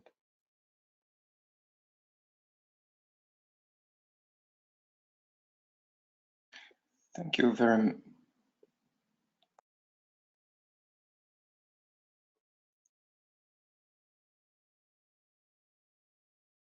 Thank you very much, Gonzalo. I had a problem with the microphone. Okay, so this concludes, your presentation concludes the slides and presentation of this morning panel. Now we will enter the Q&A session. So I would invite all the panelists, presenters to switch on their cameras so that we can, so that the audience can see all of us, including myself, of course. And I will go through the question that we received so far. In the meantime, if the audience has some further question, I think you can still introduce them, and Fran will collect them and pass them to us. First question was, I think, addressed mostly to Enrique. So I will start with him, and then if someone wants to take further the floor. It resonates with your introduction and presentation about trustworthiness and authentication. What could be the role of cellular network in this, in particular? Any uplink or network-based positioning technique that would not rely on a processing done in the user equipment, assuming or fearing that this processing in the user equipment could be tampered with in order to produce a wrong position. Example in the question, we're giving uplink, RSSI, ESET-ID, and so on. What do you think? Well, I don't know if I have understood well the question. The question is about the uplink and the role of the cellular network, and in particular any uplink technique, network-based technique, to detect and prevent tampering of the position in the user equipment. Okay, the uplink or when you compute the position in the network, it's obvious that well, you have the it's difficult to tamper. I mean, you need to authenticate the user equipment in order to perform that. So it's difficult to get inside to get the man in the middle attack, to perform a man in the middle attack. But well, these kind of things evolve, and in the uplink, I think it's maybe more difficult. Okay, thank you. Next question would be for Jose, but if someone else wants to take over afterwards, it's also open. How do you see the exploitation of 5G and later on 6G in future air mobility concept? And in particular, do you think it can work with existing cellular network coverages? Yeah, so I think that the 5G and 6G are going to be have a key role in the urban mobility. There is the need to have connectivity in order to solve the air traffic management issues that will pop up. And we will see how are the evolution of the current networks in terms of exploitation of positioning solutions. The existing communication infrastructure is mainly based on the communication demands.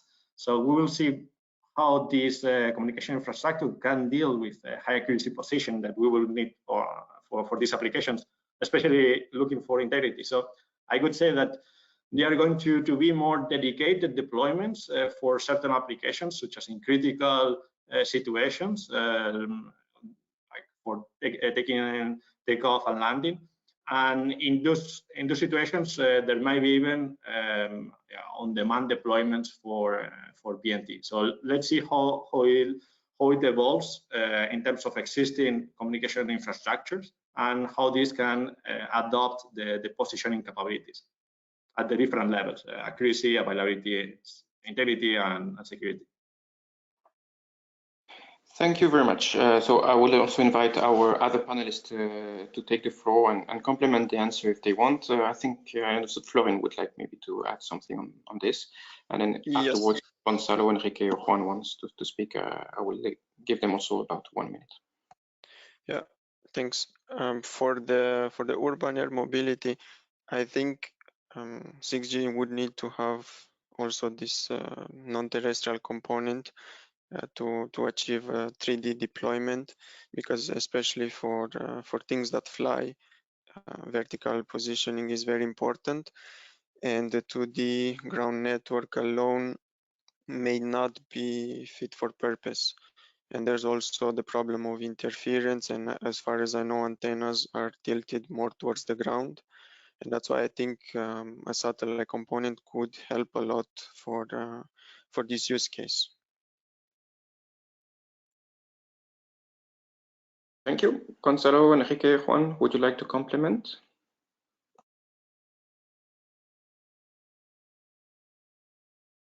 Okay, I see no reaction, so I presume no. Well, we will probably have later further opportunities in the wrap-up. I'll go to two additional questions, more technological oriented, maybe a bit more futuristic. We see the trend towards high accuracy. The presentation mentioned decimeter level accuracy or below, which means for conventional ranging techniques, TDOA techniques, synchronization well below the nanosecond. I open the question to any of our panelists. How do you see the challenge of synchronization in 6G to achieve this level of accuracy? Would you see workaround to that? Other positioning techniques that would be less dependent to synchronization? Who wants to take the floor first? Okay, I can start. Just to break the ice. I think there's some options today. For instance, the two-way ranging that may allow some flexibility regarding the synchronization part. And I know also in 3GPP there's studies to find workarounds for the synchronization error, which is a big challenge for all the other one-way positioning techniques. That's all I had now from my side on this point. here, let me say from my side, the trend that we are seeing in automotive, that they are in some applications, they are already requesting very high accuracy levels in terms of positioning. Okay, here I don't know how it will evolve with 5G and the synchronization level. Now, the trend that I are seeing in the automotive, it is that, let me say, to improve the robustness and the accuracy in the positioning. Okay, with the current, let me say, 4G, 5G systems, what they are doing is mainly based on, I will say, sensor fusion or different sources of positioning. With a combination of them to, let me say, to minimize and assure this centimeter or decimeter level accuracy. I mean, combining the GNSS with the depth reckoning, map matching, and also with the information of other sensors in order to, let me say, achieve this high accuracy positioning, okay, without having these high strict synchronization requirements. Thank you. If I may, very interesting perspective. Go ahead, Enrique. Yes, no, apart from what has been said and the obvious, the problem of the synchronization that obviously you can use GNSS to synchronize all the nodes. There's another, talking about 2030 and the future, another option maybe is to use the one-way measurements from between nodes in order to provide this synchronization between nodes. I mean, I am talking about auto synchronization of the network using the same measurements that they want to use for positioning, also for synchronizing the different nodes. But that is only a thing that will have to be researched in the future. Yeah.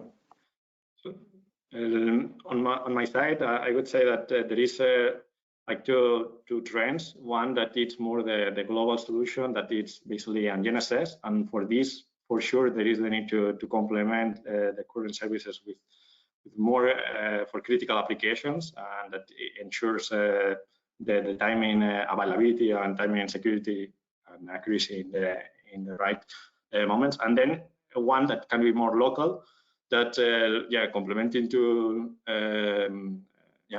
complemented to what the other panelists were commenting.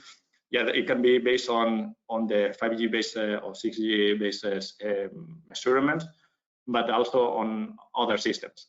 In these other systems, it can be from dedicated deployments to use this the synchronizations. That it's also the work ongoing as Efrain was commenting in some time resilience study items, and then as well the use of the satellite part, but from the communication side, the fact that there might be 5G NTN.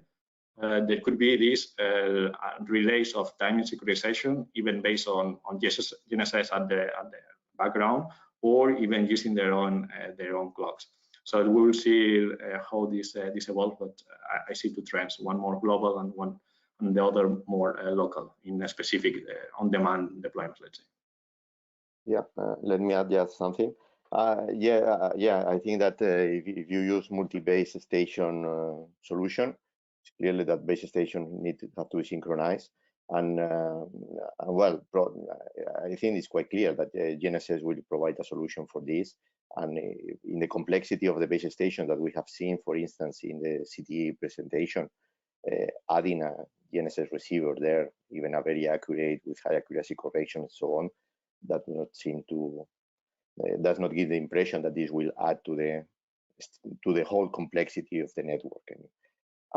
But on the other side, the GNSS will fail indoor scenarios or halls or things like this, or factories. And this is why one of the visions of 5G positioning and 6G positioning was positioning with a single base station. If you really make a reality to the positioning with only one base station, then synchronization it's irrelevant, because the base station will work like a radar, basically, or something like this. Thank you very much. Well, I will extend a bit this discussion beyond the typical urban environment. We see a lot of the presentation and discussion turning around dense and high density for the network, urban mobility, urban areas challenging urban canyons. What about rural areas where there would be surely also challenging environment, mountains, natural canyons? We could even think of indoor in a rural area, farming and so on. How do you see this? And any one of you can take the floor first, and then I will go through the other panelists. Yeah. Go, Jose. Go. Okay.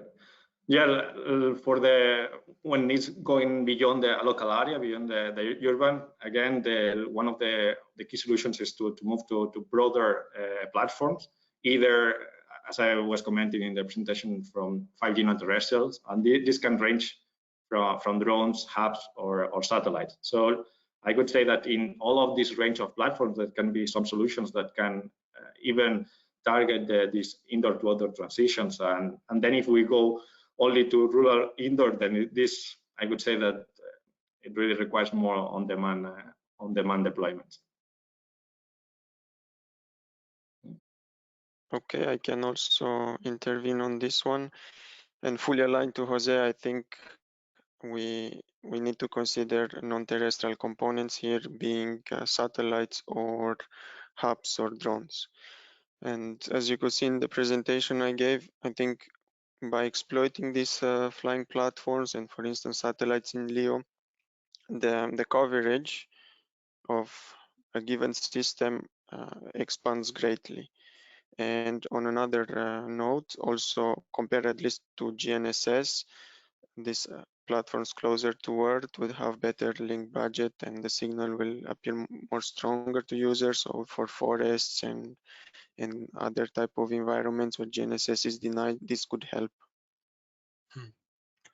And also take into account the hybridization of the different signals that are available. I mean, hybridization will become very important in these kind of environments, even if GNSS it's almost denied completely, but you have a few signals from GNSS, once receiving signals from one node, from one terrestrial node, and you have other signals from hubs or NTN.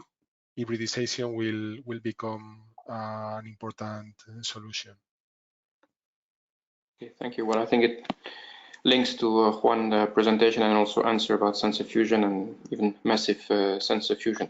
Going to you, Juan, you focused on mobility, autonomous vehicle, autonomy level 5. If we go for the crystal ball and are highly speculative and not committing on the schedule, when do you see this appearing in our landscape? I think that, let me say, this question it is difficult to answer because there are 2 points. The technical point that I think that it can be answered more easily, and then there are also the legal framework necessary for this kind of applications. Let me say, regarding the technical part, that it is the one that I can answer. I will say that I think that the initial technology, it is almost here. I mean, there has been with different OEMs and different testings, and this one showing that with the current technologies at pilot level, it is feasible to go to this level 5 autonomous driving. From this one to the mass market, there are still an important gap. But I think that from, let me say, from technical point of view, I think that in not very large time, let me say 2025, 2027, I think that technically it should be feasible to start doing deployment, maybe not mass level, or let me say to all the population, but I think that it can start some initial deployments in open roads without problem. But as I said, I think that there will be also this part more related with the legal part and something like that. Therefore, I don't expect to see real autonomous level 5 before 2030 or something like that. So okay. Until 2030, we won't be able to buy an autonomous car. I don't know. I mean, now in Tesla, they have some, let me say, I will not say level 5, but I mean, it is evolving quite fast. But I don't know if the technology is evolving quite fast. Regulation, I don't know how it will evolve. regulation is insurance and. I mean, in Europe, they have been already done tests with, let me say, more than 2,000 kilometers with open road traffic conditions, and it has a success. I mean, that the technology, let me say, it is almost here, but it is still pending the regulation and also the social acceptance of the technology. That it can be difficult. Thank you. So we are close to the end of our panel number 2. Before going to the poll and discussion on the result of the poll, I would like to bring one last question to our last panelist, Gonzalo, who introduced future technologies. Would like to have your view, which one is, according to you, again, crystal ball speculation, according to you, which one is the most likely to be adopted in the next 10 years and to emerge as a game changer? Yeah, it's difficult to say. Yeah, but for me, the impression is that maybe it's these intelligent surfaces, not only because of the surfaces themselves, but because there is the need maybe to exploit multipath for positioning. We have always been the idea that non-line of sight, multipath reflections are degrading positioning performance, and yeah, it's the case. But this will always be present in urban scenarios, indoor, and maybe there's, if we really want to achieve centimeter level, we have to take advantage of multipath and instead of trying to combat multipath. And this can be done with the algorithms, like estimating the multipath, estimating the position of the reflectors, and so on, but also maybe introducing control multipath that you can take advantage of it. This is my impression.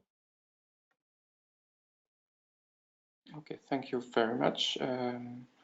Florin, I was not sure whether you wanted to add something for this one or not.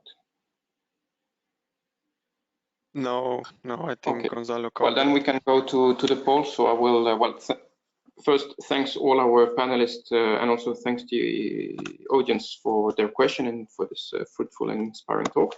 I propose we now move to the poll results. Pretty sure you're all impatient to know the answers from the audience. So maybe Fran, you take the lead and the floor here to present our audience the results. Should I comment? So for the first poll, we see for sure a major trend below the meter. Only 5% seem to consider that the accuracy will remain. Mostly somewhere in between 10 centimeter and 1 meter, if I follow well and read well the outcome of the poll, with however more appetite towards better accuracy. Maybe Fran or Florin, you want to comment also on this first poll, or you prefer to wait for the second set of answers before triggering the comments? Well, I can quickly add that I share the view.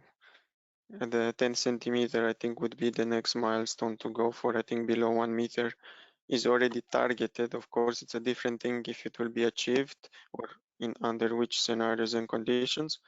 But I see no reason not going beyond what is targeted today in this decade. Thank you.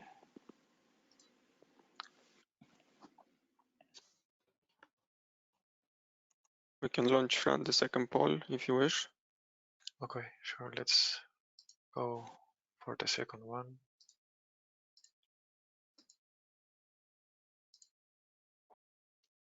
Can you see it? Yes. So here, well, looking at this coverage area in terms of indoor outdoor, there is a clear trend towards indoor and much more higher priorities towards indoor. I think it is quite clear. Obviously, from all the presentation, we mentioned autonomous vehicle, air mobility, rural areas. Outdoor is still important, but it looks from the audience that the main trend will go to indoor. I see it much more balanced between public network and private network. So probably this reflects also a lot on the diversity of use cases. Outdoor, indoor, Industry 4.0 and its evolution, but also automation and machine control. wide area coverage, drones, and so on. Florin, Fran, would you like to further comment? Okay, I can start. Okay, sorry. Yes, here please, I have just one comment. go ahead. Yes, I mean, here, let me say, from the automotive point of view, I am aligned. Let me say that, although I think that with the current technologies, the positioning, it is more or less solved. Okay, where it is missing, it is the positioning, especially in indoor scenarios where GNSS, it is not existing, and these things, for the reason I align. That one of the priorities for, let me say, 5G, 6G and new positioning technologies should be to improve the indoor scenario where GNSS is dead, let me say. On the indoor point, seeing the results from the audience makes me think that this Industry 4.0, smart manufacturing, smart factories, and so on, it seems that for people will continue to be the main driver for positioning in mobile networks also during this decade. I'm also surprised to see the tide between public networks and private networks. I would expect to see public networks less in the percentage and focus more on the private ones, because the deployment could be tailored to address positioning applications and requirements.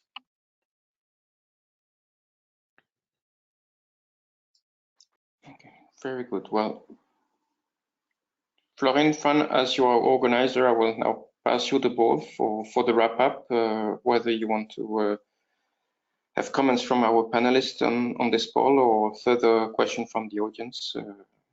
Up to you. Thank you very much. Thank you very much, Lionel. We have more questions, but I think we will solve all of them and send in an email. Also, we will send this workshop recorded. So anyone that is not joining today can be able to watch it offline. We have had more than 200 people inscribed in the event. I have seen the numbers, and sometimes we have had 120 connected. So I assume that the rest of the people is not fitting their schedule, but at least they are interested. I also think that it's been a nice workshop with very nice questions raised, actually, by the attendees. Well condensed and focused. I think I really like it. What do you think, maybe, for him? Yeah, it was very good workshop. I want to thank to all the speakers for taking their time in preparing this material for today, and also to the audience for their engagement and sending their question. And we will do our best to come with the answers to all the questions we receive in the coming days. And yeah, I hope it was useful, insightful, and also interactive, as much as interactive it could be in a virtual environment. And yeah, just thank you one more time to everyone, and wish you a nice day. Thank you to everyone for assisting. Thank you very much. Have a nice day.